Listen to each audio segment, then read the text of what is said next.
Hey everybody, this is Dieter with The Verge, and this is LG's new flagship phone. It's the G6, and what you should know about this phone is LG stopped trying to do gimmicks, and they've just made a really solid, good, reliable phone. The G6 is all about nailing the basics. This is a very straightforward, sturdy, surprisingly little phone. So the centerpiece of this phone is the 5.7-inch display, which goes very nearly edge to edge.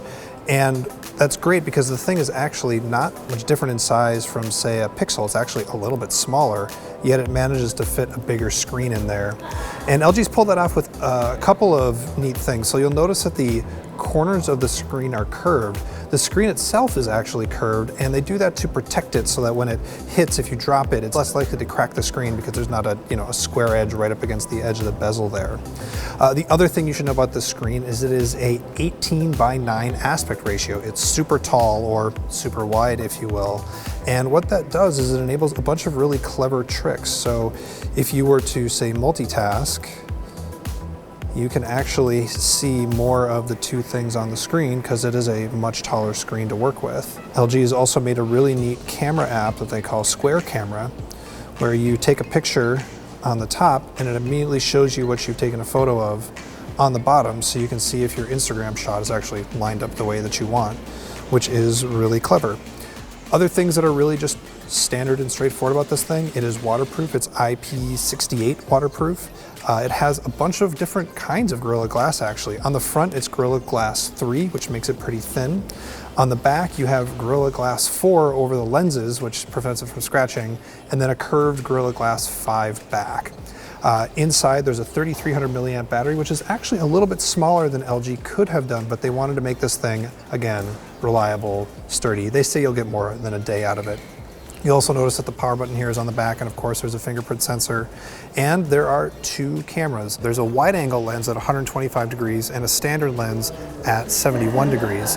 And what that allows LG to do is have, you can either toggle the zoom mode here from wide angle to telephoto, or you could just zoom right in, and they say they've done a better job of not having a bounce between those scrolls.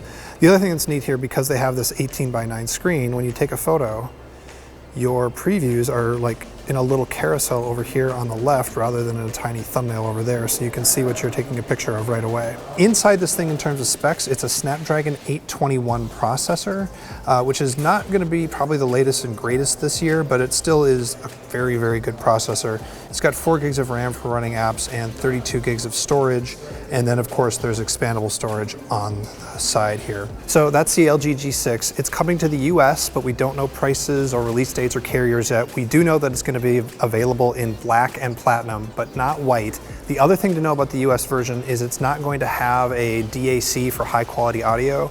Instead, what you're going to get is the 2 kinds of wireless charging on there, which apparently American consumers care more about. For much more of everything that's happening here at Mobile World Congress, you should check us out. We are The Verge. For much more about nailing the subscribe plug, there's a ton more news happening at Mobile World Congress, and if you want to, you're grimacing because you don't want to have to do the quick cut.